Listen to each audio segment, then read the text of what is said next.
Hi everybody, Dominic, the drill instructor. Welcome to the clinic. Tuesday night, it is June 30th. We are at the end of the month. We are at the end of halfway through our year 2020, and wow, things have been, what a first half of the year. Okay, thank you to our sponsors, Pool and Billiard Magazine, to Diamond Billiard Products, to Dr. Harrison for my glasses, and all the rest of you, thank you. In the past few weeks that we covered aiming, I want to say thank you. Congratulations to, we reached, just a little bit near 29,000 players on that series, and that was pretty cool. So thank you so much. Now I want to talk to you a little bit about banking. And I've got some mails, requests, even up until today. Please, would you help me with some banking? I'm a brand new player, and I really I want to just start learning how do you do banking.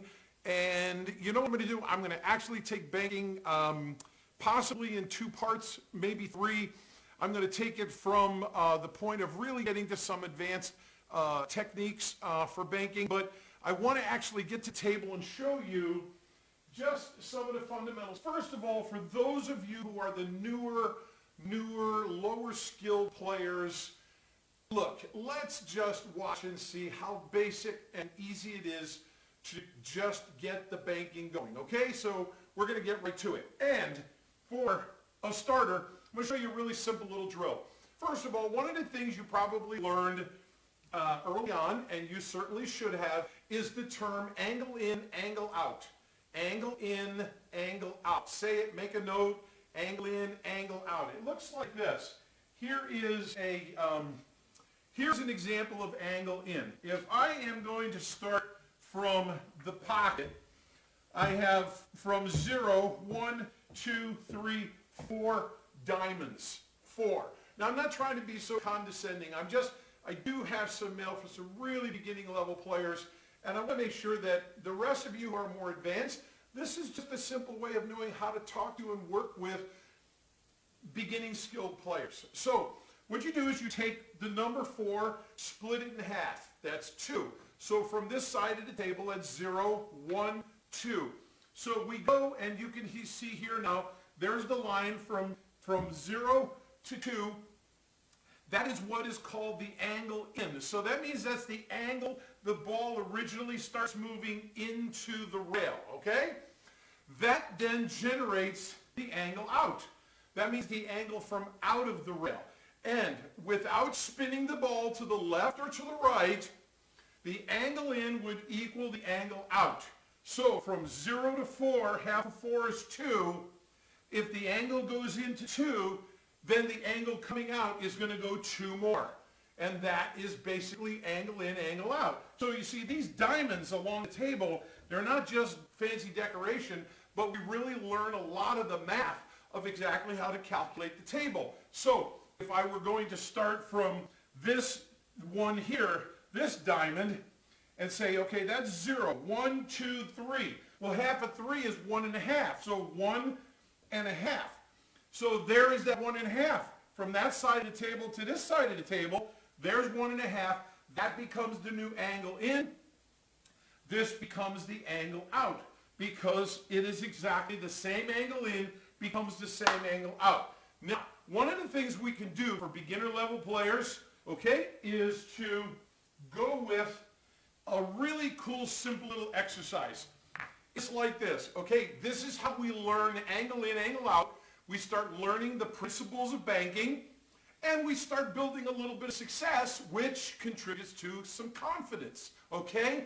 These are the parts that have to go into play. So we're going to start from 1 diamond, and if this is 0 to 1, what is half of 1? It's a half.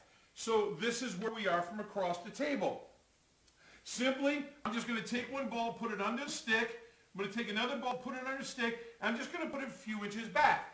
Now, here's the way you start the exercise, okay? So from this side of the table, we set that up. Then we come down here to this side of the table, and we do the same thing. From 1, we go to a half. Now, remember what a half is when you're related to the corner. We covered this last week. The diamond on a corner, the design on the corner is actually right here in front. I'm going to use this piece of chalk. That's the diamond mark. That is the diamond. So halfway between, so the line is actually angled, and halfway between that is right there. That is the halfway mark on this part of the rail. It's not back here, it's right up here between on the straight line. So we take that same half, we go ahead, we put the ball on this side, we put it on this side. Now, this is the way I want you to start learning, okay? I'm talking to you beginner level players. Learn left side, right side, left side, right side. So what we're going to do in this case here is we're going to come up close, and all I want you to do is hit the middle of the ball. Don't hit to the side, either side. You're going to hit straight, because unfortunately, if you accidentally hit the ball to the side, you're going to cause an opposite spin on the banking ball. And that's really key. Now, there are times as we get more advanced where we will use that spin and we will cause it to create direction and throw on the banking ball. But what I want you to do in this case here, go ahead, set up your bank line right there, put your line in, and I want you to just take just a half a tip above the center of the ball, don't let it spin, and just go ahead and take a shot and let it roll right in and just say, okay, cool. Now go to the other side of the table, and here's the bank. You see from one diamond, here we are, and just go straight across. And then, of course, this time we're just going to move the chalk out of the way because we want to be able to let the ball just float in there, okay? We come back to this side, pick this one up again, put it back here, put it on the diamond. That's it right from there. And I just want you to have a small, short little distance. And once again, a half a tip above the ball. You don't want to be left or right, or you're going to wind up throwing the ball at an angle. And then just let the ball roll in. I want you to go back and forth, back and forth, back and forth until you just finish up the whole rack of balls. So basically you're going to hit 7 on one side, 8 on the other side. And just, if you miss, don't worry about it. Go to the other side and then come back and work on this side. The next thing I want you to do is I want you to take this and I want you to go ahead and move up to right here. Go to 2. Let's go to 2. And then put your line in play. Put your ball in position. Once again, keep them short and simple. Come to this side of the table. Let's do the same thing. We're going to go 2 to 2. So we're going to go right from here, right from here. Now, I want you to, once again, keep the ball close, simple. I want you to build some confidence and build some success. Now, sometimes after you've had an opportunity to get through these, maybe go ahead and move the ball a little bit further away from the cue ball. Or maybe go ahead and move the ball a little bit further back. Once again, we're just using the diamonds on the table to learn some basic calculated, pre-calculated math to know, okay, is this bank, I should make this bank. So the first thing that we're trying to determine is that we're not spinning this ball left or right and causing a disruption on the roll of that ball. So once you go ahead and you take the same exact shot from down here, if you go ahead and you spin the ball in the opposite direction, it's going to spin out. Now stay down and then get up. Let's go to the other side. Hold this position here. Find it. Take your track. Look at the object ball. Look at what you're supposed to be aiming at. Take the shot and let them go. And then work that side of the table and this side of the table and that side of the table. And alternate. What do you want? The ball a little further, but make them perfectly even. And do this exercise all the way until you get to the place where we started from when I showed you what angle in, angle out means. Take it right from here, and then again setting up this side from over here. And now if you don't have as many cue balls as me, don't worry about that. Just work with one. They're not falling all over the place. And if you're practicing somewhere where they don't, hey, bring one of your own personal cue balls, and then you got 2 on the table. Just make sure you take yours home. Let the person who's running the place say, hey, I got 2 cue balls on the table, but I brought one of my own from home. Or buy another cue ball, and then that way you could be working. Okay, and then ultimately, so you went from 1 diamond, and you went to a half, then you went 2 to 1, then you're going to go to 3 to 1.5, then you're going to go to 4, 4 to 2 to 2 to 2. Do the exact same side evenly. And then once again, let the ball be more forward in that direction. Let the ball be more back in this direction. This is how you start with the fundamentals. Now, there will be times almost, probably most of the time, when you're going to shoot an actual real bank shot, I'm sorry, but you're not going to have this perfect angle of that ball right there, the cue ball right here, and then all you have to do is shoot a nice perfect straight shot. We do that to begin with to be sure that we are not spinning the cue ball in the wrong direction, and we need to make sure that that's what's happening. And then the other thing I want you to be sure you start learning is what is the speed that you should be shooting bank shots. And bank shots should generally be shot between a 4 and a 6 speed shot stroke is going to be 80% of the bank shots you shoot.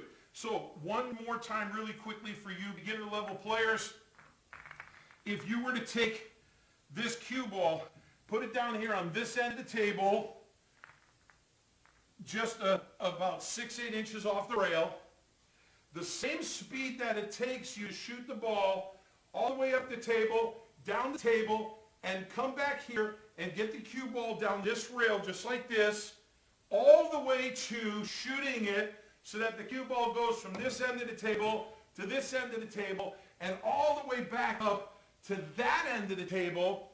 The first is a 4 speed and that's a 6 speed, okay? Because when you're learning shot speed strokes from here, this is 0, to the middle of the table is 1, 2, 3, that's a 4 speed.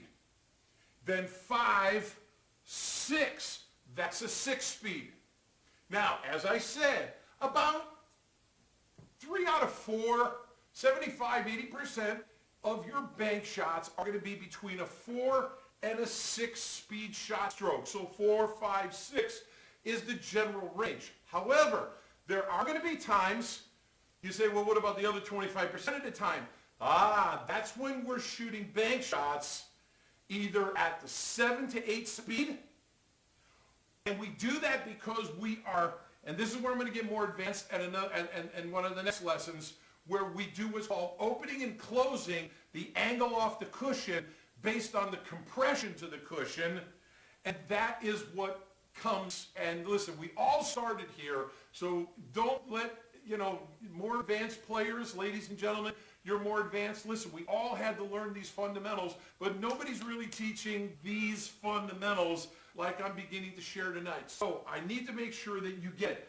But occasionally, you're going to shoot with a 7-speed or an 8-speed shot stroke. And what's really important is that when you shoot that ball down table, it's not running all cockeyed and everywhere, because then when you shoot your bank shot at higher speeds, you wonder why you missed. Well, because you spun the object ball out of play.